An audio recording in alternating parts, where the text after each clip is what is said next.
New Relight opticals and computerised I clinic. हमारे यहाँ Sarojini hospital के आई स्पेशलिस्ट डॉक्टर अवेलेबल। अपनी आंखों का मुफ्त मुआयना करवाइए। जी हाँ, sunglasses 99 onward, any number glasses from 250।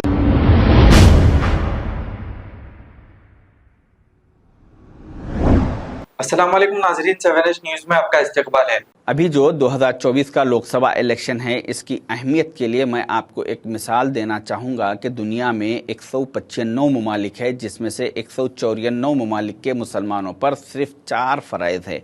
यानी जब इंसान कलमा पढ़ के इस्लाम में दाखिल हो जाता है तो उसके बाद उसके ऊपर सिर्फ 4 फ़राइज़ रहते हैं: नमाज, रोज़ा, हज और ज़कात। मगर दुनिया में हिंदुस्तान एक वाहिद मुल्क है जहाँ के मुसलमानों पर 5 फ़राइज़ है: नमाज, रोज़ा, हज, ज़कात और वोट। वोट भी एक हमारे लिए एक अहम फरीज़ा है। अगर हम वोट के फरीज़े को अदा नहीं करेंगे तो आप फिर याद रखिए कि हम नमाज जैसे फरीज़े को अदा करने के लिए हमारी मस्जिदें सेफ रहेगी, और ना ही तो हम रोज़े जैसे फरीज़े को अदा कर सकेंगे, और ना ही तो हम हज जैसे फरीज़े के सफ़र पे जाने के लिए हमें कोई सहूलत मुहैया होगी, और ना ही तो हम ज़कात जैसे फरीज़े को अदा करने के काबिल बचेंगे। तो इसीलिए हमें चाहिए कि 5वां फरीज़ा यानी वोट का हक़ ज़रूर अदा करें। 5वां फरीज़ा अगर हम अदा करेंगे तो हम बाकी 4 फरीज़ों पर अमल कर सकेंगे, वरना बहुत मुश्किल हो जाएगा। अगर आपके पास जब भी पोलिंग है, जिस दिन भी पोलिंग है, इलेक्शन है, उस दिन आपके पास कोई ऐसे 5 लोग हैं जो वोटर्स है, जिसको लेके जाके आप पोलिंग स्टेशन तक उनको कुछ सहूलत दे के लेके जाके वोट दिला सकते हैं, और दूसरी तरफ आपके पास एक ऑप्शन है कि 50 रकात नफिल अदा कर सकते हैं, तो आप को चाहिए कि 50 रकात नफिल को छोड़ दें। कोई ज़रूरत नहीं है नफिल, ये नफिल है, मगर वोट एक फरीज़ा है, इस फरीज़े को अदा कीजिए, वरना बहुत हम नुकसान उठाने वालों में हो जाएंगे।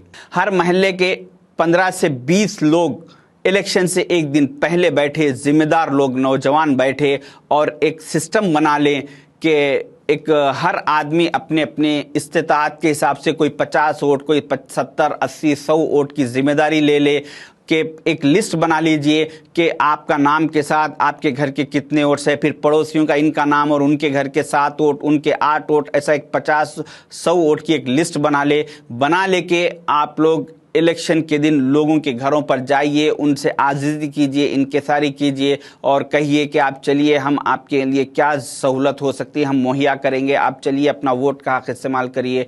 मगर जब आप किसी के घर पे जाएंगे वोट की अपील करने के लिए, आप उनको रिक्वेस्ट करने के लिए, तो इस बात के लिए तैयार होकर जाइए कि आपको ये ज़रूर सुनने को मिलेगा कि हाँ ठीक है, आ रहे हैं, अब भी उठे, नहा रहे हैं, गोश्त तले जा रहा, नाश्ता करना है, आते अभी धूप बहुत ज़्यादा है, लाइन है, बाद में देखेंगे। ये सब डायलॉग, ये सब लोगों की बातें आपको सुनना पड़ेगा।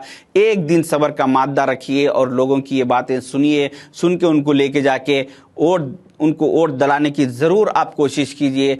वरना अगर हमारे इलाक़ों से अगर 95% पोलिंग परसेंटेज हमारे इलाक़ों से नहीं होगा तो फिर मुल्क के हालात बहुत ख़राब हो जाएंगे, बहुत बदतरीन हो जाएंगे। अगर हर महल्ले से अगर एक 15 से 20 ज़िम्मेदार लोग अपनी अपनी इस्तेताअत के हिसाब से ग्रुप बना के अगर ये काम को अंजाम नहीं करेंगे, इलेक्शन के दिन, इलेक्शन से एक दिन पहले 2 दिन अगर अपने दूसरे मसरूफियात को छोड़ दीजिए और ये काम में लग जाइए, अगर आप ये 2 दिन मेहनत नहीं करेंगे तो फिर याद रखिए आपकी आने वाली कई नस्लें कोई काम करने के काबिल नहीं रहेगी। इसीलिए आपको चाहिए कि ये 2 दिनों को अहमियत दे, इलेक्शन के दिन और उससे 2 दिन पहले सब प्लान करके जो है सो आप वोट का परसेंटेज बढ़ाने की कोशिश करिए। और अभी ये वक्त नहीं रहा कि हम जो है सो ये सोचें कि अरे वो कांग्रेस का कैंडिडेट, इंडिया अलायंस का कैंडिडेट हमारे पास आया नहीं, मिला नहीं, पूछा नहीं, हमारे को बिरयानी के लिए पैसे नहीं दिया, फलां, ये सब सोचने का वक्त नहीं है। अगर कोई आपके पास आए या ना आए, मगर आप अपने हिसाब से अपने अपने महल्लों में आप एक ज़िम्मेदार शहरी होने के नाते आप ये काम कीजिए, लोगों को तैयार करके आप जैसे वोट दिलाने की कोशिश कीजिए। और अभी ये वक्त भी बाकी नहीं रहा कि हम ये सोचें कि अरे फलाना BRS TRS का कैंडिडेट या इंडिया अलायंस से जो भी बाहर रीजनल पार्टी से, अरे ये पार्टीज के MLA साहब हमारी कब्रिस्तान की दीवार को पैसे दिए थे, मस्जिद को चुन्ना दलाने के लिए पैसे दिए थे, हमारे बच्चे की शादी में आके मेरे साथ गले में हाथ डाल के MLA साहब फोटो लिए थे, ये उनके एहसानात को मैं कैसा भूलूं, कैसा उनके खिलाफ इंडिया अलायंस को ओढ़ दूं। ये सब सोचने का वक्त नहीं है। आपको अब चाहिए कि मुत्तहिद होके ये सब चीज़ों को बाजुक रखे और अभी कॉन्स्टिट्यूशन को, शरीयत को और हमारे वजूद को बचाने के लिए आप मुत्तहिद होकर सामने आइए। अपने अपने महलों के आपसी इख्तिलाफात को दूर रखिए। 2 दिन के लिए भूल जाइए, बाद में इलेक्शन के बाद क्या आपके इख्तिलाफात है वो आप जाने, अल्लाह जाने, मगर 2 दिन इलेक्शन के लिए अपने इख्तिलाफात की बुनियाद पर दूसरे पार्टियों के लिए काम मत कीजिए। इंडिया अलायंस के लिए और कांग्रेस के लिए काम कीजिए, क्योंकि हमें अब यहाँ पर शरीयत को बचाना है। इन सारे कामों के बाद भी हर महल्ले में अक्सर ऐसा देखने में आता कि कुछ ऐसे नाखलफ, कुछ ऐसे जाहिल बेवकूफ़ लोग होते हैं जो बग़ैर उनका कोई प्रॉब्लम नहीं होता, सेहत अच्छी रहती, गाड़ी की सहूलत है, उसके बावजूद भी सिर्फ अलकसी की वजह से, लापरवाही की वजह से वोट डालने के लिए नहीं जाते, घरों में बैठे हुए रहते।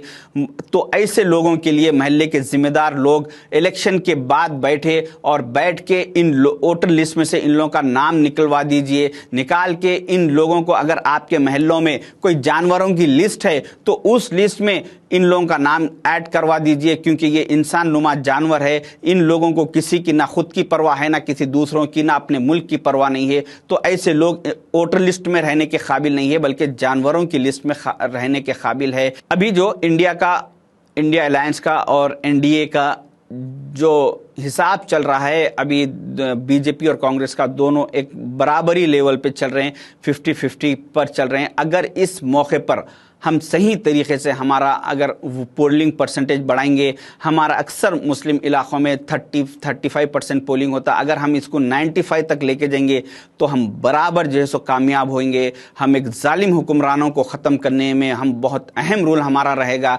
सिर्फ हमारे लिए इतना चाहिए, हम इतना जुल्म व ज़्यादती देख रहे हैं मगर हम फिर भी गफलत में बैठे हुए हैं। अगर आपके महल्लों से, अगर आप अपनी जिम्मेदारी निभाते हुए अगर पोलिंग परसेंटेज आपके पोलिंग बूथ पे अगर 95%, 90 to 95% करते हैं तो मैं आपको ये वादा कर रहा हूँ कि हम ज़रूर इंशाल्लाह ये जालिम हुक्मरानों को ख़त्म करने में कामयाब होंगे। आपको अंदाज़ा है कि अगर ये तीसरी बार ये जालिम हुकूमत आएगी तो फिर उसके बाद मुल्क का हर किसी का क्या हाल होने वाला है, कितना ये लोग जुल्म इनका बढ़ जाएगा, किस हद तक जाएगा। तो उन सारे हम 5 साल ये सारी तकलीफ़ें सहने के बजाय, सारी मुसीबतें सहने के बजाय सिर्फ हमें चाहिए कि सिर्फ 2 दिन को अहमियत दे, 2 दिन अपने अपने इख्तिलाफात को बाजुक रख के कांग्रेस के लिए काम कीजिए, इंडिया अलायंस के लिए काम कीजिए और इन जालिम हुक्मरान की हुकूमत को गिराने में बहुत अहम रोल अदा कीजिए। शुक्रिया, अल्लाह हाफिज़। New Relight opticals and computerised I clinic. हमारे यहाँ सरोजनी हॉस्पिटल के आई स्पेशलिस्ट डॉक्टर अवेलेबल। अपनी आंखों का मुफ्त मायना करवाइए। जी हाँ, sunglasses 99 onward, any number glasses from 250 onward, contact lenses any colour ₹99 onward. जो हजरात 60 साल की उम्र से ज्यादा है, हज और उम्रा जाना चाहते हैं, उनके लिए बिल्कुल free number glasses, free home delivery और free eye checkup. New Relight Optical, Talab Katta, main road, opposite to Baba Bahauddin दरगाह। मोबाइल 9848392127। खबर है शहर की, खबर है गाँव की, खबर है सारी दुनिया की। 7H न्यूज पसंद आए तो लाइक कीजिए, शेयर कीजिए और सब्सक्राइब करना ना भूले। 7H news.